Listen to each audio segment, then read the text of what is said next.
All right, perfect. I see we have a good number. I'm good to go. Um, while we wait, I'd like to welcome you all on board. And again, feel free to have a chat if you'd like to introduce yourself to the group and make it an interactive session. That'd be fantastic. I'm gonna start sharing my screen in a second. And just like someone to confirm when they're able to see it.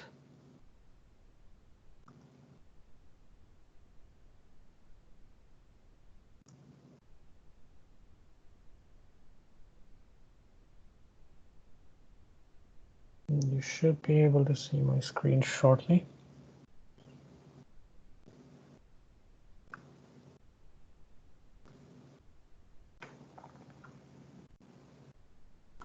Right. Can Yes, someone yes, confirm? All right, perfect. Thank you so we can much. see. You're welcome. Right, so I'm all set. Unless anyone has anything to add, a quick introduction, quick chat that you want to have with me and the team, uh, please feel free to do so now, else I shall move on. I'll give you a couple of seconds to get yourself off mute. If not, I shall continue.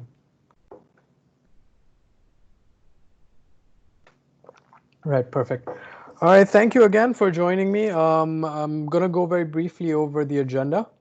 So the topic for today is cybersecurity, the executives edition.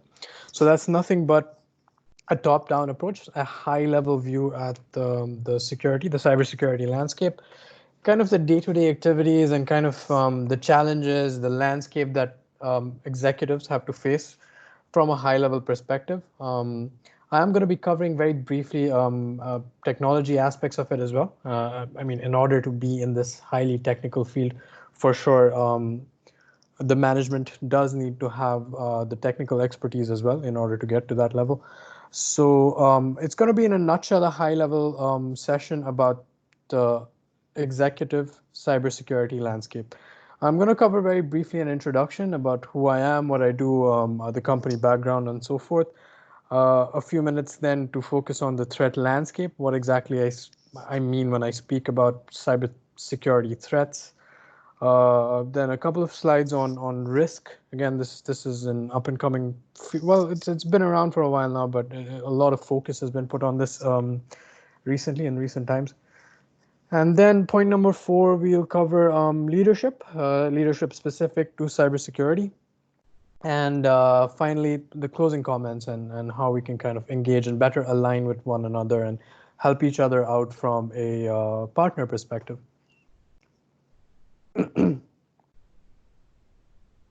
So moving on, I'm coming to you live from Dubai, the Ingram Micro Center of Excellence Cybersecurity Division.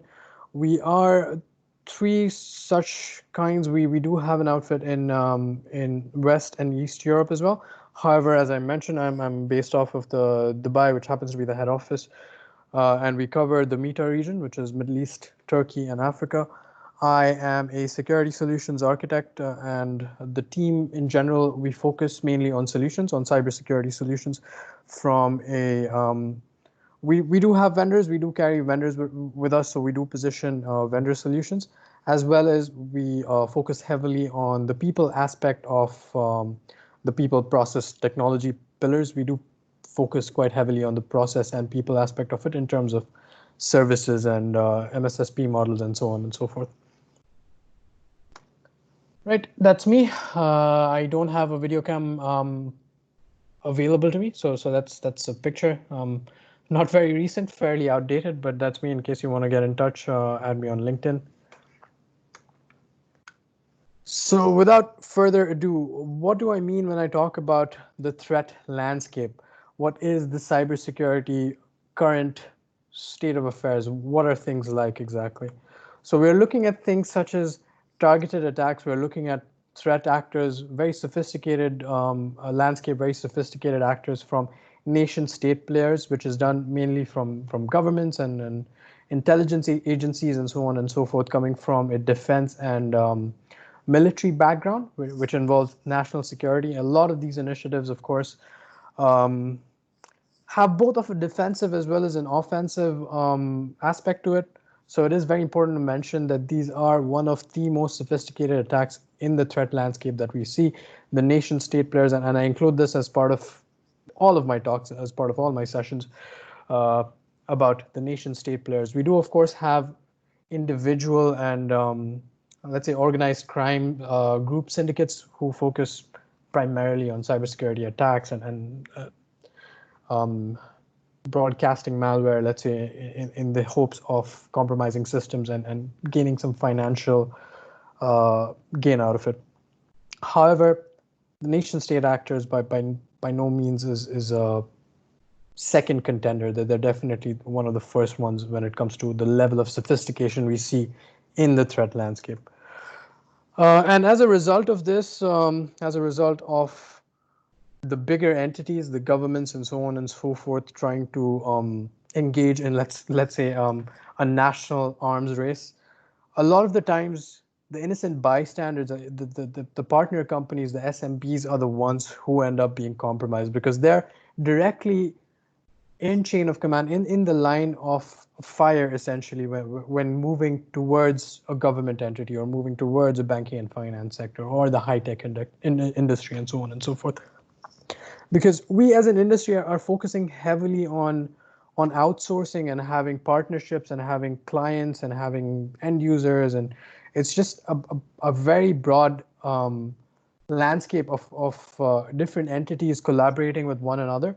So it is very, very essential to mention that by no means, just because you are an entity or an organization of, let's say, 20 to 50 employees, by no means does this mean you are not a target or you are not going to be compromised. For sure, there are things such as drive-by compromises, and you just happen to be in the line of fire when moving to bigger targets. And being a smaller or a medium-sized entity has even graver, let's say, challenges when it comes to protecting your environment. Budgets are a concern, definitely. The leadership has different things to focus on. So being one of the smaller entities definitely opens up a lot of avenues and a lot of threat vectors that makes you susceptible as a small and medium-sized entity. So it's very important to notice that this affects everyone, regardless of size of industry. Reputational damage. I spoke about small and medium companies. The large entities are, of course, even more at risk when it does come to nation state players and comes to the sophisticated attacks that we see on a day in and day out basis. No exception is of course Facebook and Cambridge Analytica, who have been fined to no end in recent times when it comes to data breaches and GDPR non-compliance and many other such fines associated with data breaches to the bigger entities. Now, at the individual level, small, medium, and large enterprises covered, how does this affect us at an individual level? How does this affect me as Abhinav and you as whoever, Himanshu, what have you? So having a compromised account, having a compromised Amazon account or a PayPal account or so on and so forth that you may not have used in the last, I don't know, 10 to 15 years or 5 to 10 years, whatever. To you, it might have no significance, no importance, that you do not have any details on there. You logged in once, you had an account, and then that's it, you're done. You never really use that account to any greater purpose after that point in time. However, it's very, very crucial to mention that these credentials, a lot of the time, the compromised accounts are available up and ready for sale on the dark web. And the price range will blow your mind. It's between $500 to $300 for that one account. And this $500 to $300 account being purchased by someone who is involved in illicit activities, who's trying to launder money and move it to an offshore account and so on and so forth. These accounts are crucial. This is how they gain entry into the bigger fraud landscape. So it's very crucial from an individual perspective as well. All these things put together presents some very interesting challenges. We are a mobile workforce now more than ever with the current situation, moving towards digital transformation. So all our assets, all our intellectual property, our finances, everything that you can think of that is of value to us is on the cloud, is online, is on the internet. So it's very important to take some time and spend some time on the security aspect of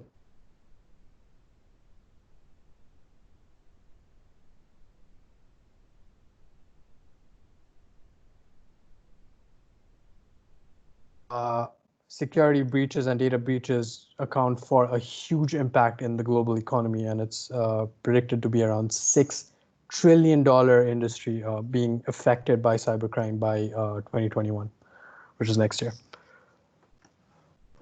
So, talking about the threat landscape, so what is exactly the landscape? It's everything. It's essentially air, road, by sea, everything is grounds for being susceptible to a cyber attack. So one of the newer forms of cyber attacks that you may or may not have come across is called a supply chain attack, which is essentially having the ability to compromise anything from a supply chain perspective, right from product inception, right from product development, all the way up until product delivery, where it is handed off to the end user. So at any point in time, any of these distinct phases from development, from project management, from so on and so forth, developing code, etc., is grounds or is susceptible, vulnerable to being attacked by one of the sophisticated attacks, by one of the guys who may have compromised the supply chain and infected one of the systems and infected your mobile phones or your PCs or so on and so forth on route to you. And it just, depending on level of sophistication, it may just be compromising one system, one particular machine, and then once that machine comes online, it may be in touch with command and control servers and compromise thousands and millions of other systems online. So now more than ever, very important to note that the threat landscape is covering everything. Everything is a threat, and it's very important to start having these targeted, very specific discussions on each of these lines of defense when it comes to the supply.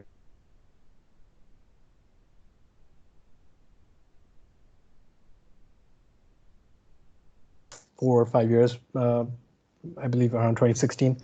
So NotPetya was again a result of something very similar to a supply chain compromise, which is the ME docs software had been compromised, the servers had been compromised, and users had been downloading trusted software, seemingly trusted software from the ME docs servers. However, they did host malware and ended up infecting thousands, if not millions, of systems around the world, around the globe.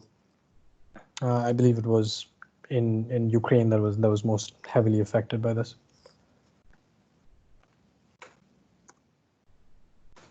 So the state-sponsored threats, one of the biggest ones that we've heard that is publicly available and is kind of mainstream, is by a report published by Mandiant in 2013, which is of course acquired by FireEye now, the subsidiary of FireEye.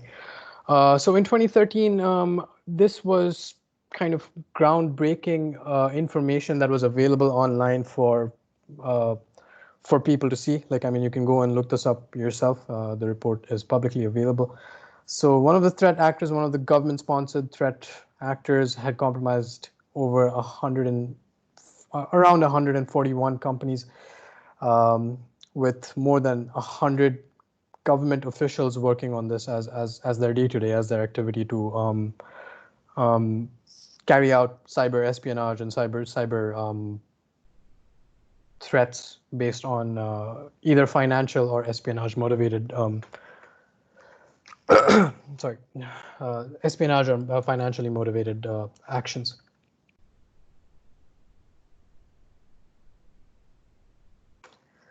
One of the recent reports published by IBM was that 60% of the cyber threats, the cyber threat landscape, is the attacks, the cyber threat attacks originate from insider threats. Now, what is exactly an insider threat? I'm going to give you a couple of minutes. I'm going to give all of you a couple of minutes just to make sure that you're all listening, and also to give you a chance to kind of be a bit more, I don't know, proactive in this session. So type out what you think your best guesses for what exactly is an insider threat. Type this out in in the chat box, and I will get to it by the end of the session. So I'm going to give you a couple of seconds and then come back to the slide.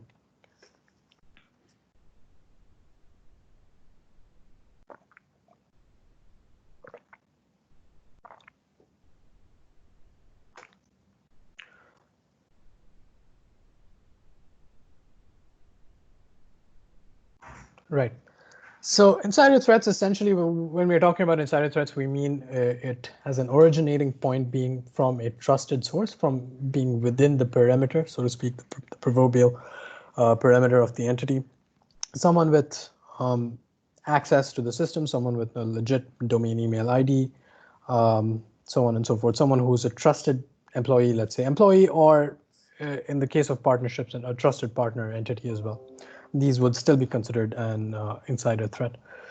What are the solutions addressing these? Nothing but the concepts of the principles of AAA, authentication, authorization, and accounting. And the solutions that would cover this domain would essentially be UEBA, User Entity Behavior Analytics, IDaaS, which is Identity as a Service, and solutions, as Himanshu mentioned, Privilege Access Management and Identity Access Management. So these are kind of the main pillars, the main three solutions working to protect insider threats. Just to mention, though, this isn't a comprehensive list. Of course, you do have other solutions that do address insider threats and external threats as well in a single point solution that targets both of these threat vectors. However, these are kind of the three main pillars that you want to focus on when it comes to insider threats, and the concept, of course, of zero trust security, where we blur the lines between a perimeter. There is no perimeter between let's say the entity, the organization, and the outside world. You want the perimeter to be at an individual level. You want the perimeter to be on an authentication and authorization perspective. So me as Abhinav trying to log into a system, the perimeter would be me. The CEO would be XYZ, and Mr. XYZ would be authenticated and authorized against his or her credentials trying to log in. So the perimeter being at the individual level, not at the entity level. What are some of the insider threat motivations? This was part of the question in the last slide as well. I hope some of you took some time to type something out in the chat, so we'll have some time for discussions at the end of the session. So this is mainly it. When you think about insider threats, the main motivator would be, no surprise, would be money. There's a lot of money to be made of compromising systems, of selling your company's data, selling intellectual property, and so on and so forth. And they're accommodated for. They're kind of good money to be made here. However, at an individual level, it's decent money, but from an organization perspective, it's millions of dollars in losses when it comes to insider threats and leaked data and compromised credentials. And the main, let's say, motivating factors, I covered money. There are whistleblowers as well, the likes of Snowden, Rodchenkov. Espionage is again a motivator, being patriotic or overly patriotic, and there does present some grounds for, let's say, motivations for doing this. And of course, business advantage as well. Attempt to take data. A lot of the employees do this, trying to claim intellectual property, trying to take their data, trying to take their organization's data before leaving. And there's clear advantages to it. From the individual perspective, why you want to do this. It gives you a business advantage. It gives you a leg up on your new organization, so on and so forth. Again, highly illegal, highly, let's say, just don't do it. Yeah, so definitely just don't do it. So it does provide motivations for insider threats, and this is why it covers a greater chunk of the cyber threat attacks. And also covering a lot of the attacks originating as phishing emails and compromising trusted users and trusted entities en route to the actual target. So insider threats are a thing to look out for.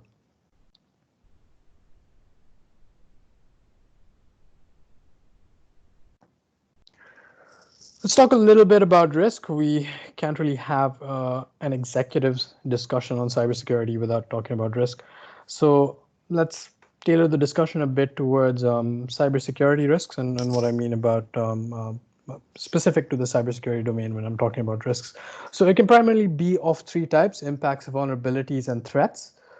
Impacts being things, activities, processes, procedures, which can have an impact on your business, on your day-to-day lights-on activities, let's say, and which has the potential of negatively affecting business as usual. Vulnerabilities are things such as unpatched servers, unprotected IPs, and unhardened devices. These are some of the vulnerabilities that might exist in an entity, in an organization. Threats, of course, I covered. It could be internal as well as external. The nation state players, hacktivists, in some nascent cases, script kiddies, you name it. Yeah, it's a massive landscape, as I covered already. But the ones to look out for, the ones that I've mentioned here are, of course, the nation states and the cybercrime groups. And how do they carry out their tasks, the threats? They primarily three main. I've had three exemplary ones: phishing, password spraying, and ransomware. These are the ones that you kind of hear about day in and day out in media, so which is why I mentioned it here.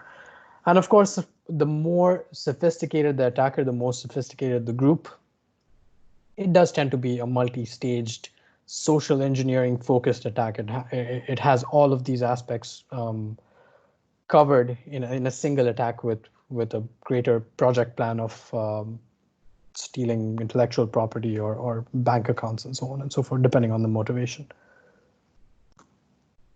So what does the risk division do there? They're mainly associated with asking questions such as how to protect high priority assets, how should we allocate justified budgets, what are the key strategies that can help mitigate these risks. These are kind of the high level, the main questions that executives in cybersecurity risk want to present and cover.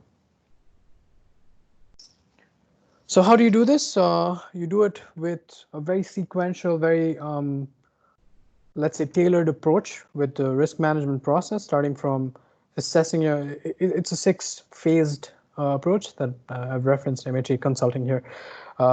It can be broken down into 5 phases as well, distributing each of these 6 with smaller boundaries between each other. Essentially, it's assessing, prioritizing, figuring out your risk profile, choosing your risk strategies, and then executing on those risk strategies, and then focusing on your residual risk, whatever is left over, and what can be mitigated, what can be worked on, what can be transferred, and the 4 pillars of risk treatment. The acronym for that would be ACAT: avoid, control, accept, or transfer. This is kind of at a high level, in a nutshell, how you want to address the risk management process. And the key pillar is, before getting into the nitty-gritty, before actually working on the risk, the key aspect to it is to identify and prioritize on those risks so that you have justified and allocated budgets to each of these said priorities. And you want to do this by maintaining a high-level documentation and a very detailed documentation. You want to have high-level discussions and then focus it towards a very tailored and very detailed document or risk register, as they call it. Work on phases, project management. A lot of these activities, again, can be outsourced, like project management and such, if your entity happens to be new in the risk domain or new in the cybersecurity risk domain. A lot of this can be outsourced as well, and there are a lot of good consulting companies that would assist with this, and us, of course, being one of them, who's happy to help you with this initiative. Integrating a dual-pronged approach, balancing between qualitative and quantitative techniques. So you have 2 pillars, 2 different, let's say, ways of segregating how you do risk assessment. There's a qualitative assessment and there's a quantitative assessment. Qualitative being more generic, where you qualify the risks as high, medium, low, or very high, very medium, mediocre, very low, so on and so forth, arbitrary. However, quantitative is more numeric and it tends to be a lot more mathematical in nature. And you want to have both of these approaches adapted to identifying your risks and tailoring it specifically to your cybersecurity posture. So, of course, the best approach is the dual-pronged approach where you balance between these said qualitative and quantitative techniques.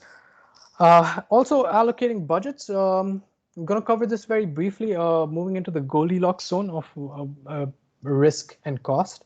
So you may think what might be intuitive to you is that the more you spend on it, the more robust your compliance team is, the more standards you cover, and the more you spend on risk, basically, the lesser risk you would have, or the less susceptible you are. Uh, that is true to a certain point. It's important to mention that there is a taper off zone here, the Goldilocks zone, where we want to spend to a certain amount and then make sure that most of your critical and your priority risks are taken care of. However, you do not go overboard in spending on security and spending on risk to make it to a point where it's just hassle for employees to do their day-to-day jobs. And then that opens up a whole different avenue where people are bypassing business policies and standards just to get their jobs done. So the Goldilocks zone is key. Like, it's very important to get to that amount of spending and no more, and preferably no less if you can manage that.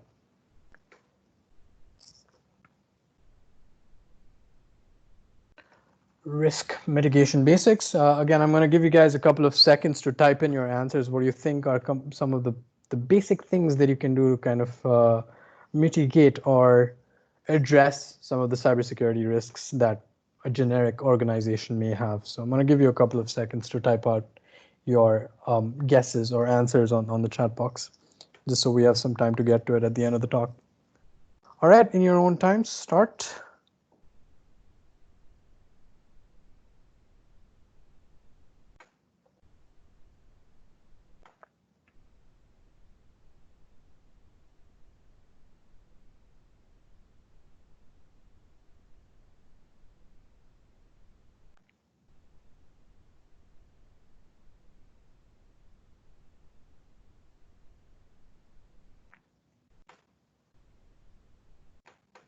Great. I see we have a few responses. Everyone feel free to participate here. It's going to be very generic. You're going to be very surprised I mean, not surprised at all to see the answers. This is a very basic guidelines on very basic essential things that an entity should have. I'm going to give you just 5 more seconds and then we'll get into it. 5, 4, 3, 2, 1. All right. Perfect. Let's go. Right, so limiting devices with the internet access, of course, installing NAC, which is network access controls, securing your Wi-Fi's, making sure, again, concepts of AAA, authentication, authorization, and accounting. Limiting admin credentials, patches, of course, I'm sure some of you would have covered this, if not all of you in your answer.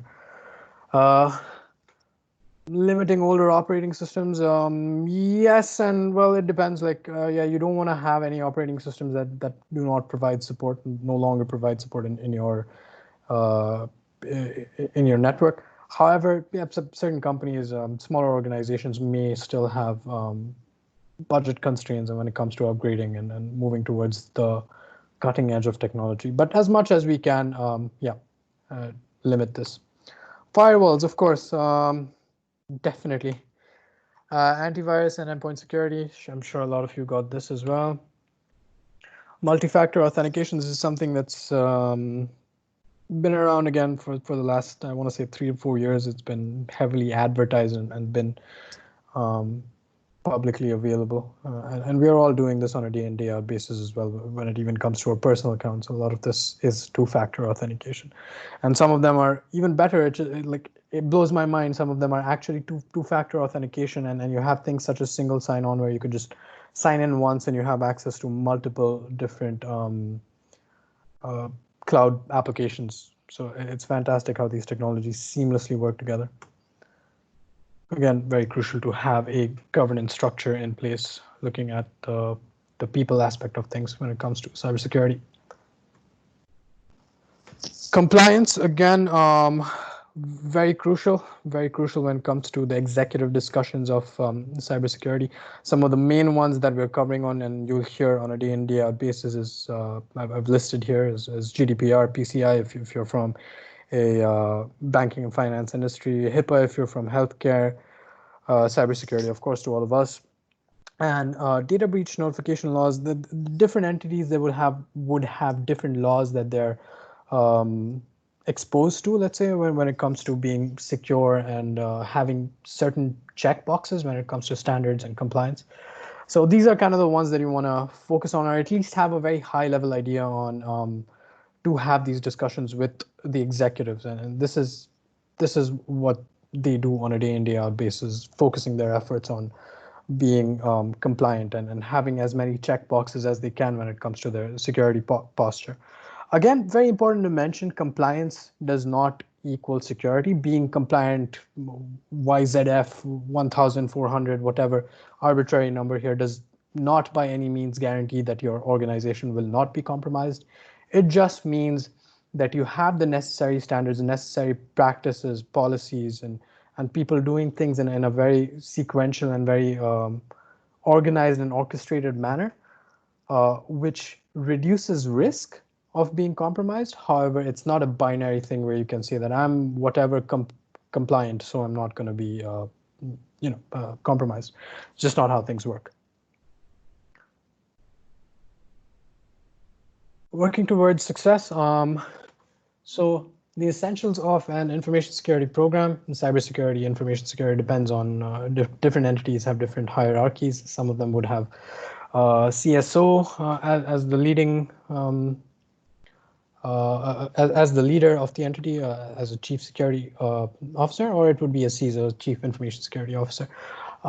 Very close alignment between the two. I mean, if your information is secure, you need to do this by having a robust cybersecurity posture. So looking at information security programs, generally there needs to be a very close alignment between divisions, between your network division, between your SOCs, between your HR, so on and so forth. So there needs to be a very close coupling between these because it affects us all. Information is across the board for everyone in the entity. It's not that just the cybersecurity division has information with them, just the cybersecurity division has data. No, that's absolutely incorrect. Everyone with access in the organization has some form of data, some form of intellectual property, some form of financial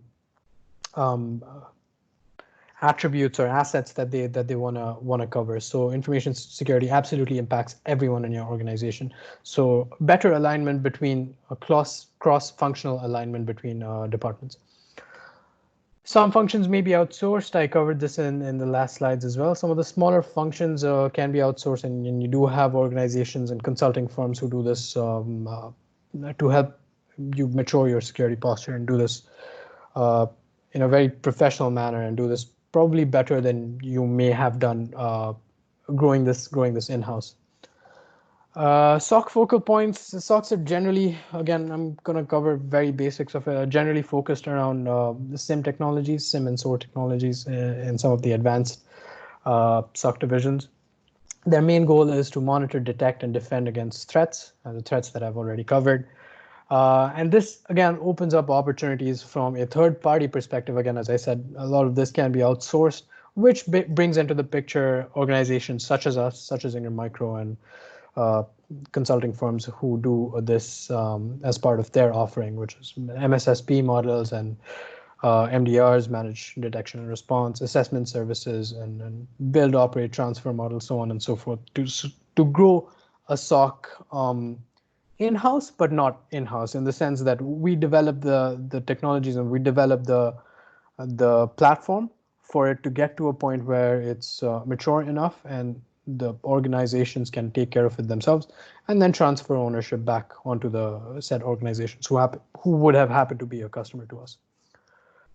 A couple of points. Global average cost of a data breach is 3.9 million across SMBs, which is massive. I mentioned about drive-by compromises. It's not a small number, regardless of your size and the specifics about the number of employees you have on your payroll. It affects everyone.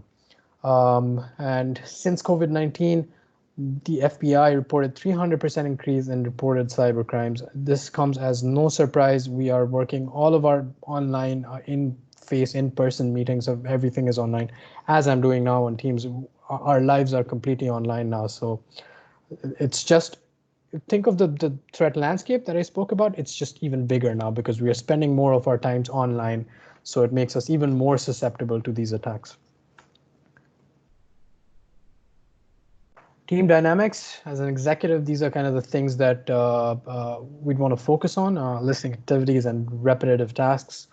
And again, working on these repetitive tasks to make it as a process and make it kind of business as usual so that you don't have to intervene anymore. A lot of the low-hanging fruit, a lot of the repetitive menial tasks can be outsourced.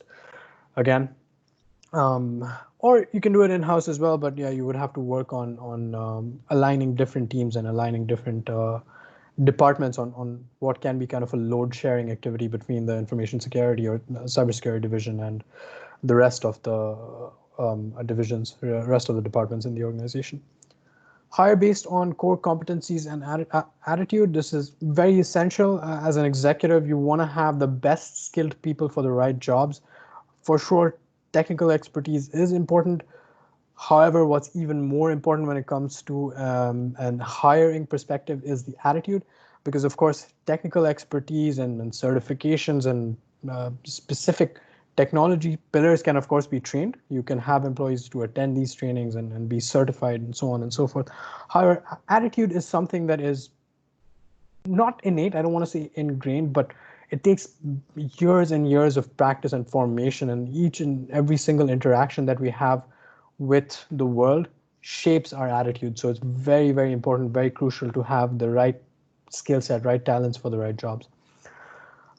Structure, detailed statement of work. This again feeds into the outsourcing point of it. The more detailed your statement of work, the more detailed your activities, your deliverables, the more granular you can get with this, the better output you're going to get out of it, the more closely aligned the partner company or the outsourced jobs are going to be for you. Keep an open channel of communication. I feel like this is kind of understood across the board. Most executives have this, and we want to focus on an organization where it's more of an open channel, where anyone can have a discussion with anyone, and time is valuable, no doubt, but it is important to hear everyone out and give everyone a fair chance to have their opinions voiced. And very close alignment with HR, employee interviews, and motivation-centric roles. Again, very, very crucial to executives is to have motivation-driven initiatives when it comes to individuals and professionals, because a great motivator, surely finances and surely money is a great motivator when it comes to people, when it comes to resources. However, the main thing that people work for is motivation, is recognition. So you want to give people something to work on that has value, like whatever it is, if it's updating an Excel sheet or making a presentation or working on a Word document or whatever it is, you want to make sure that every resource has some insight, at least some visibility into what impact that Word document might have, what impact this presentation might have. Dear so-and-so, this is a great job, well done on the presentation. This is going out to the world. We are sharing this with all our partners.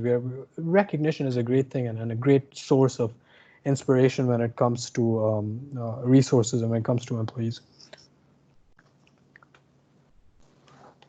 All right. So when it comes to leadership, balance and warmth and firmness is very crucial. You don't want to be in a situation where the conversations are centered around emotions and what you're going through. You want it to be very professional, and you want to be assertive and firm when it comes to deliverables and tasks that you need done in a timely fashion.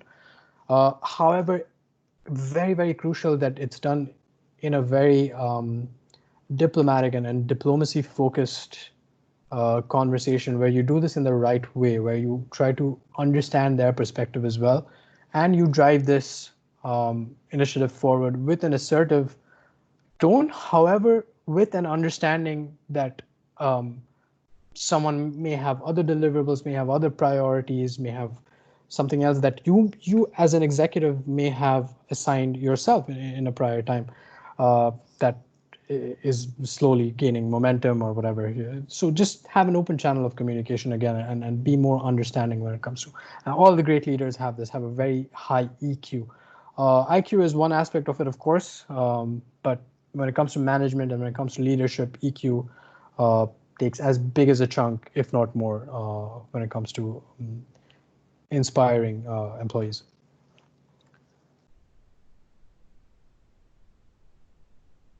And these are kind of the four pillars that you want to focus on: the vision, persuasion, and EQL. Already spoke about it, and being stoic and leading by example, doing things in a timely fashion, getting just basic hygiene and basic things that you want to inculcate in the division, builds very heavily on the employees as well.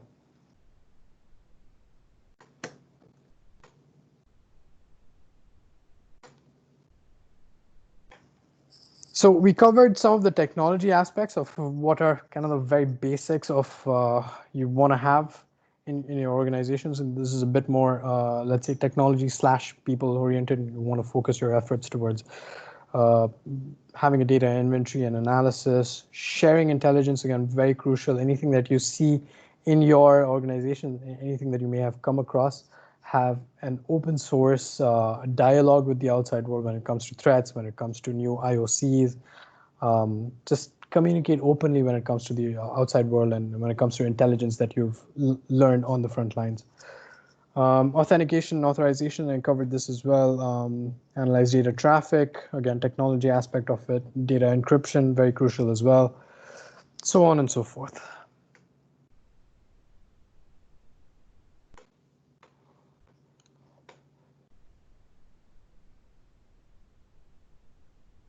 I see I have a few chats here as well. Guys, feel free to keep an open dialogue in the chats. I will get to them at the end of the session. Some stats. It wouldn't be an executive discussion without facts and figures and dashboards, let's say.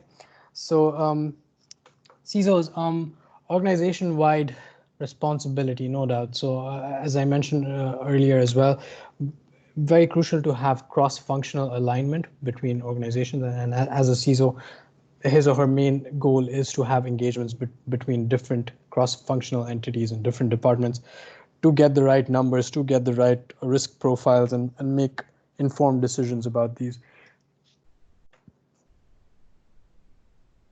And I mentioned about having technical expertise.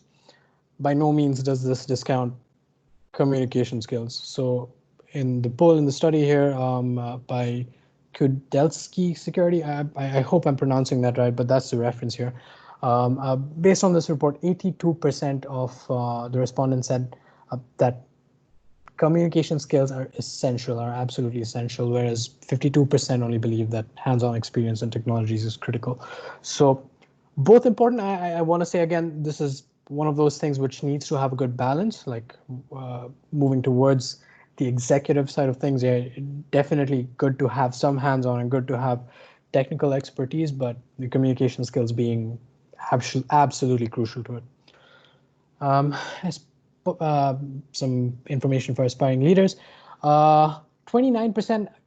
I'm going to say this is the most prevalent answer, the one that had the greatest response. Let's say 29% of the respondents said that the role moving into the CISOs and the CISO level is from a background in GRC, in governance, risk, and compliance, as I briefly touched upon in previous slides. Some advice to and from the executive recruiters. Let's say a lot of these positions are highly skilled positions. As an example, the CISO position that I'm specifically talking about in this slide. It takes roughly 6 to 12 months to fill these positions, so it's no menial task. It's not something that happens overnight. A lot of time is spent on finding the right asset, finding the right person for the job. And 92% of the respondents in Europe mentioned that it's good to have something of a virtual CISO or vCISO in the interim while you're still doing your needs analysis and your interviews and so on and so forth of recruitment when it comes to the CISO, to have maybe an outsource or maybe something offline, something as a virtual CISO, and working towards hiring someone who's the perfect fit for the job, because 6 to 12 months is just massive, and it's a huge amount of time to spend on um, a single resource, a single management resource.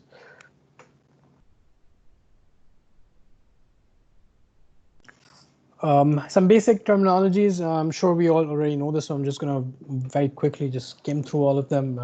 Phishing, nothing but email compromise. Email compromise starting not an email compromise, but the initial discussion, the initial contact that you would have from an attacker within the email channel, purporting to be someone they're not, and asking you to click on a link, download a malicious file, or have the attachment there in the email as well, like something that we see as great, growing in number as the days go by.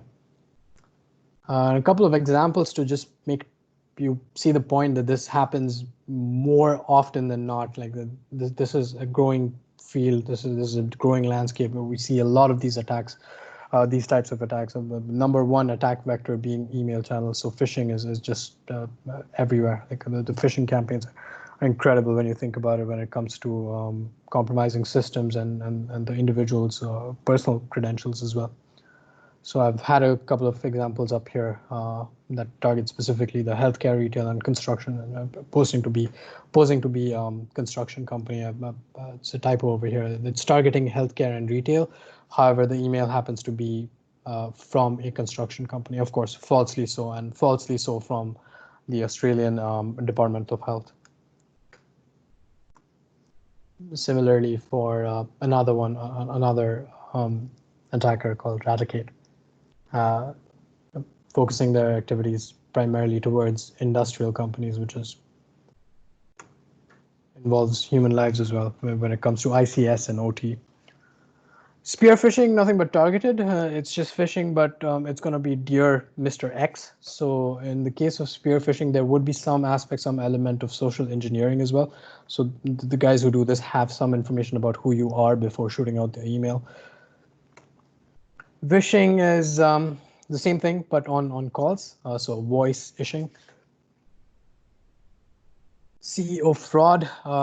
This is one of the newer forms of attack. CEO fraud, or also known as whaling, where the attacker poses to be an executive, poses to be someone of your entity, of your organization, and reaches out to you saying, "Dear whatever, can you do this for me? Can you send this data here? Can you click on this link? Can you transfer money?"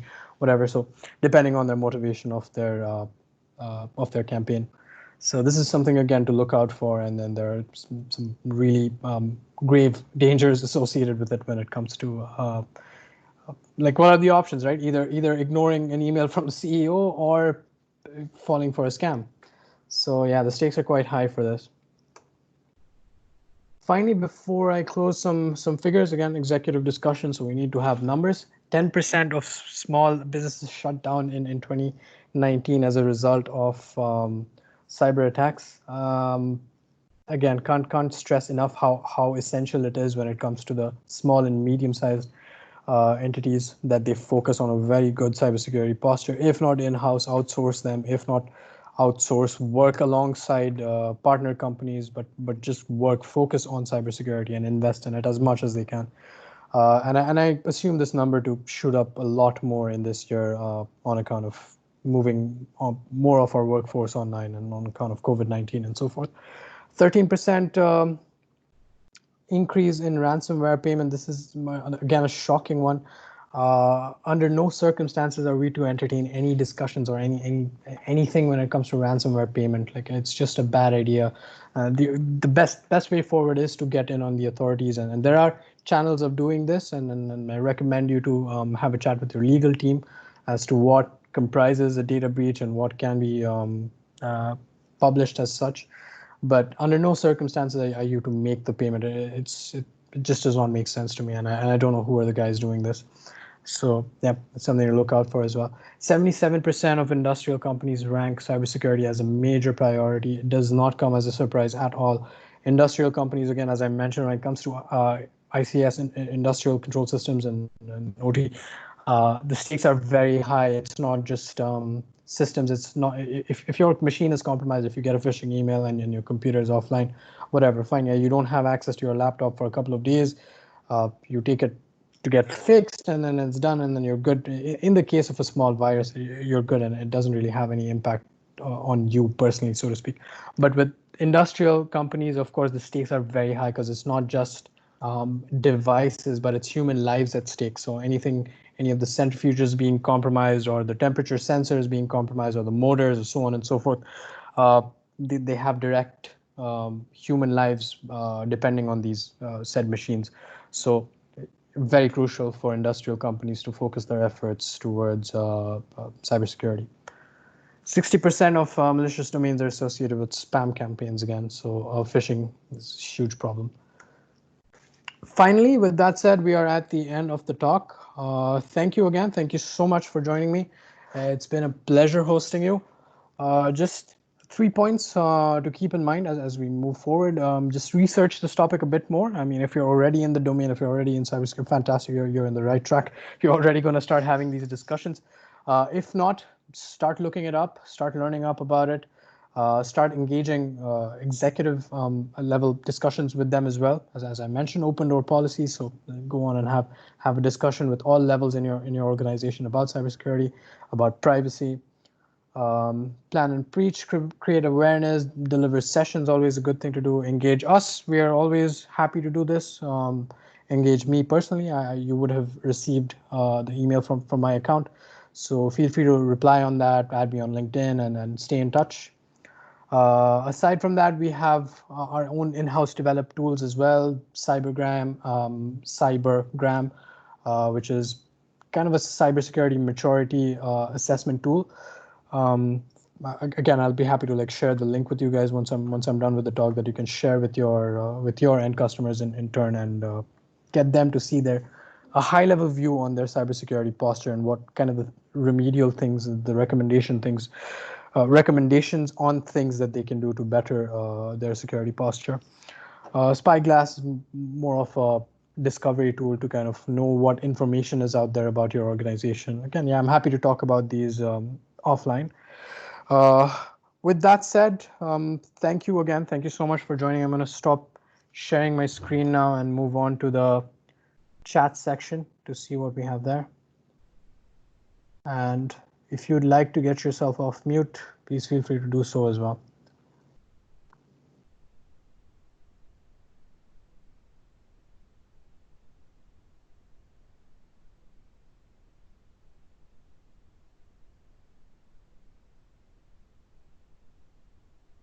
So let's look at the chat.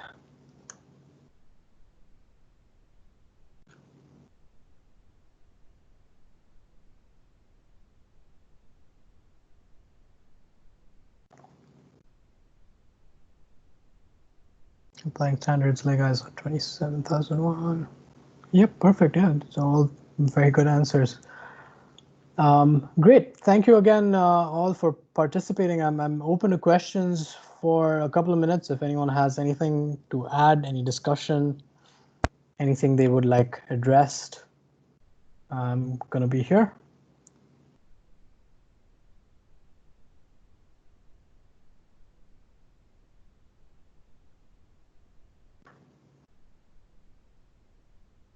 Okay, it seems I think we're all clear then. Perfect then. All right. Thank you again, everyone.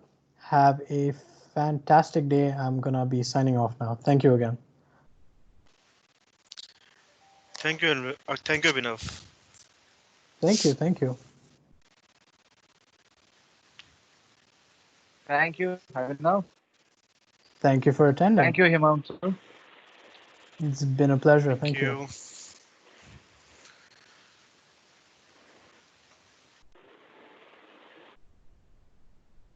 I see someone has a question. Can I have the slides?